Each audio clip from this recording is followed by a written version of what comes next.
Kami berharap bahwa proses laporan polisi kami di Bareskrim dapat segera diproses. Laporan kami kepada Aib dan Dede yang mengatakan mereka berbohong, memberikan keterangan palsu di bawah sumpah pada tahun 2016 lalu adalah benar adanya. Kenapa?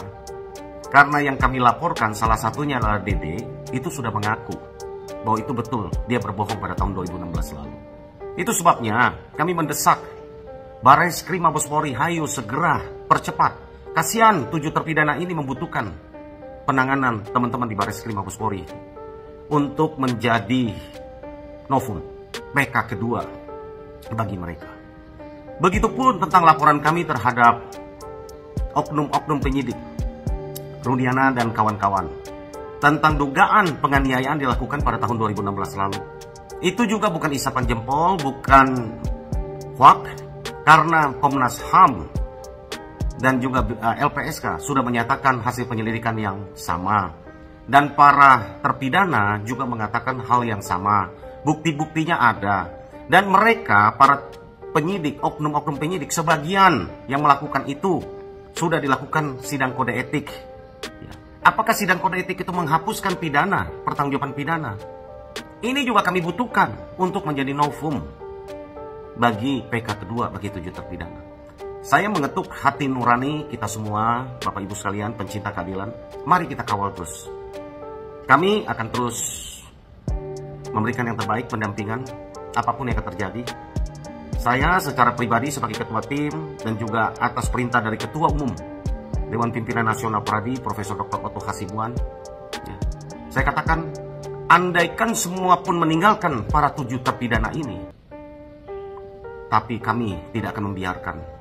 Kami tidak akan pernah meninggalkan mereka. Kami akan kawal kasus ini sampai selesai. Itu janji saya. Sampai pada akhirnya kebenaran itu akan muncul. Para 7 terpidana dan keluarga 7 terpidana. Nggak usah khawatir. Ya. Kami akan terus kawal apapun yang dibutuhkan untuk mengawal kasus ini, menemukan jalan kebenarannya. Kami akan lakukan. Sepanjang itu tidak bertentangan dengan hukum yang berlaku di Indonesia. Ya. Kami akan lakukan apapun sepanjang untuk memperjuangkan kebenaran ini. Jadi tidak usah khawatir apakah kami melupakan 7 terpidana dan keluarga para terpidana, tidak. Apakah Profesor Dr. Otto Hasibuan, Ketua Umum DPN Pradi setelah menjadi Wamenko melupakan mereka? Saya pastikan tidak. Beliau perintahkan saya langsung selaku koordinator tim, jangan pernah tinggalkan mereka dan jangan pernah untuk lelah berjuang untuk mereka. Sekali lagi saya pastikan kami terus akan bersama dengan kalian semua para terpidana. Nantikan bulan Februari ada banyak sekali kejutan-kejutan yang akan kami lakukan untuk menangani kasus 7 terpidana ini. Kami memerlukan koordinasi, memerlukan dukungan dari 7 terpidana ini. Kami memerlukan koordinasi, memerlukan dukungan dari Bapak Ibu sekalian pencinta keadilan untuk mencari dan menegakkan keadilan bagi mereka ini. Kami nggak bisa berjalan sendiri. Kami akan berupaya untuk menegakkan dari sisi formil hukum, mencari cara penyelesaian secara hukum, tetapi masyarakat pencinta keadilan dibutuhkan untuk mengawal ini agar memastikan seluruh proses aparat yang menangani, kepolisian dan juga lembaga Mahkamah Agung dapat mengawal ini dengan benar. Jangan main-main dengan kebenaran. Tidak bisa kita tukar kebenaran itu dengan apapun. Dan ingat, kebenaran itu akan muncul dan pada saatnya kebenaran itu pasti akan ditegakkan. Itu sekali lagi kami sampaikan kepada para 7 terpidana, sabar. Kami akan lakukan terbaik. Sekali lagi, saya pribadi dan juga Ketua Umum dan tim hukum Pradi tidak akan pernah meninggalkan kalian. Kami akan terus berjuang. Kami terus akan menegakkan keadilan ini. Ya. Karena kami yakini yang kami lakukan adalah menegakkan keadilan. Ada banyak hal yang kami temukan sehingga membuat kami yakin bahwa yang kami lakukan adalah benar untuk menegakkan keadilan. Ya. Para aparat yang menangani kepolisian dan sebagainya sudah cukup. Ya. Mereka kehilangan orang tua mereka ketika mereka ada di dalam. Mama dari Sudirman, ayah dari Hadi, dan juga banyak hal mereka sudah alami mereka selama di lapas. Mari kita terketuk hati kita, bantu, jangan tutup hati nurani kita. Hukum ini adalah bukan hanya secara formil kita harus tegakkan, harus ada rasa, harus ada menilai ya, sosial, hal-hal yang bertumbuh di tengah keadilan yang bertumbuh di tengah masyarakat. Ya. Kita harus rasakan itu, hal-hal sosial yang bertumbuh di tengah-tengah masyarakat. Ya. Rasa keadilan itulah yang harus kita cocokkan, kita gabungkan dengan keadilan dan hukum formil yang berlaku di negara kita. Kami akan terus berjuang secara norma hukum formil yang kami akan bisa dapat tempuh, tetapi kami pastikan bahwa semua yang kami lakukan kepentingannya hanya satu, untuk mencari kebenaran, bukan mencari kebenaran. Biarlah kebenaran akan menemukan jalannya sendiri, dan pasti akan menemukan jalannya suatu saat. Jadi sabar dan terus kita mengawal untuk kebenaran dan kebebasan bagi 7 terpidana ini. Demikian Bapak Ibu sekalian, dan salam keadilan. Kalau pertanyaannya, Pak, apakah masih ada jalan keluar untuk 7 terpidana? Kalau saya jawab, kalau untuk PK lagi, ya, PK kedua, ini sepertinya berat. Kenapa? Karena PK pertama, ya, senjatanya sudah digunakan semua. Apa saja senjatanya yang sudah digunakan semua? Baik senjata, saksi-saksi yang mengetahui pada saat kejadian para 7 terpidana itu tidak berada di TKP, maupun nopum lainnya atau kehilapan hakim, ya, itu sudah digunakan.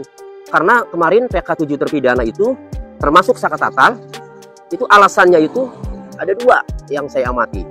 Satu, adanya nopum. Yang kedua, adanya kehilapan hakim atau kekeliruan yang nyata. Gitu. Nah, atas 2 alasan tersebut, PK 7 terpidana dan Saka Tatal ini kan ditolak. Sampai saat ini, terus terang, saya belum mendapatkan salinan putusan PK-nya.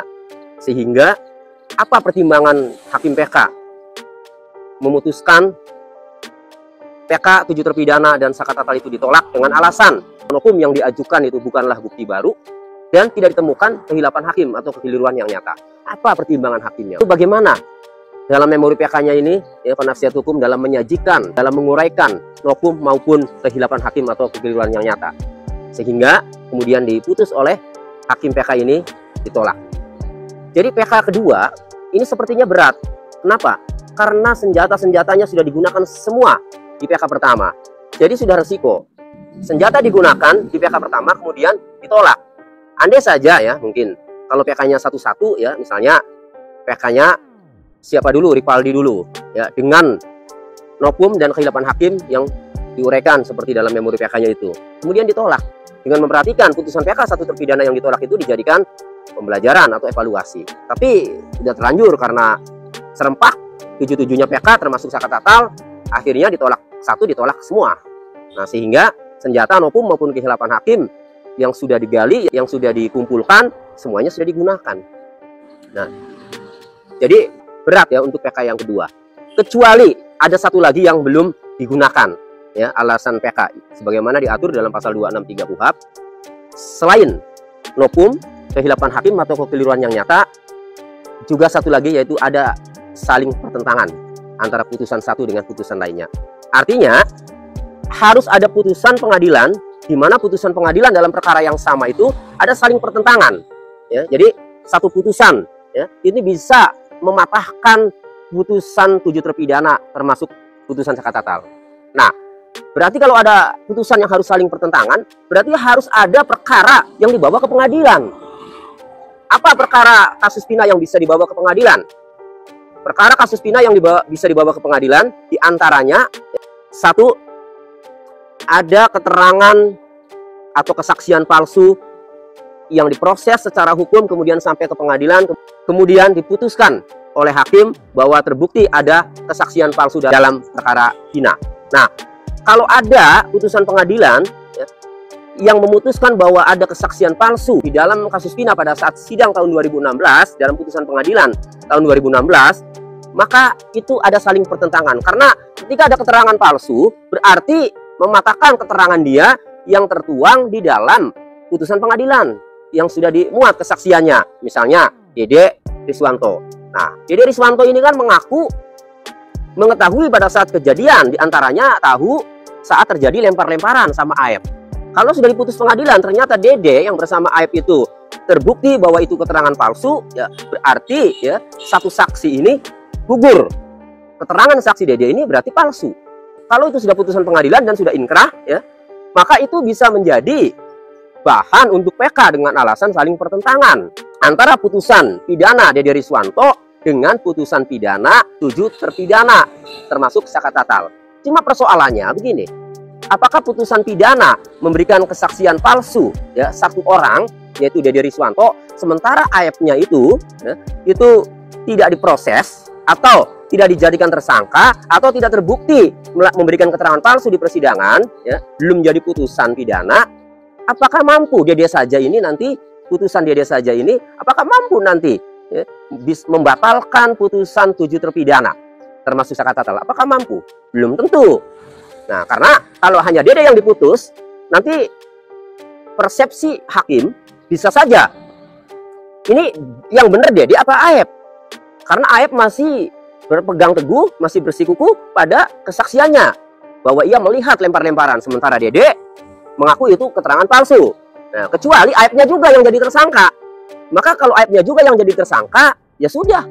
Berarti dua-duanya ini, Aep dan Dede ini tidak pernah melihat peristiwa lempar-lemparan pada malam itu, pada malam kejadian. Itu. Nah, jadi yang terbaik sih sebenarnya Aep-nya juga dijadikan tersangka, kemudian Dede-nya jadikan tersangka. Nah, dua-duanya ini terbukti di pengadilan, kemudian keluar putusan pidana dan inkrah, maka putusan memberikan keterangan palsu atas nama terpidana Aep dan Dede ini bisa dijadikan sebagai alasan untuk PK dengan alasan adanya saling pertentangan antara putusan pidana 7 terpidana dan Saka Tatal dengan putusan Aep dan Dede. Kalau menurut saya ya, yang paling telak ini adalah kalau Rudiana diproses secara hukum sampai ada putusan pengadilan, baru itu telak, akan mematahkan semuanya.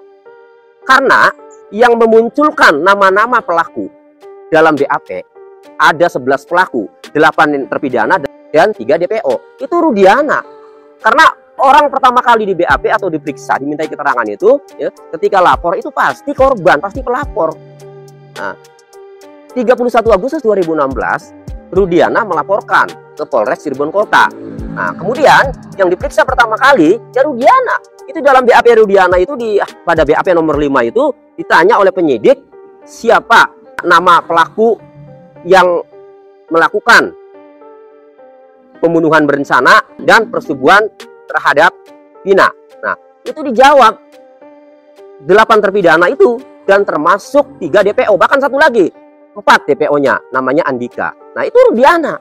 Nah, sekarang kalau Rudiana itu ya, kemudian dilaporkan dan terbukti memberikan kesaksian palsu di persidangan dan diputus bersalah ya, dalam putusan pidana, berarti nama-nama pelaku yang disebut oleh Rudiana yaitu para terpidana berarti kan fiktif kalau dia terbukti memberikan kesaksian palsu. Karena kalau hasil persidangan itu saya baca ya, seluruh keterangan terdakwa itu tidak ada yang mengakui ya baik dirinya maupun menyebut DPO, itu tidak ada.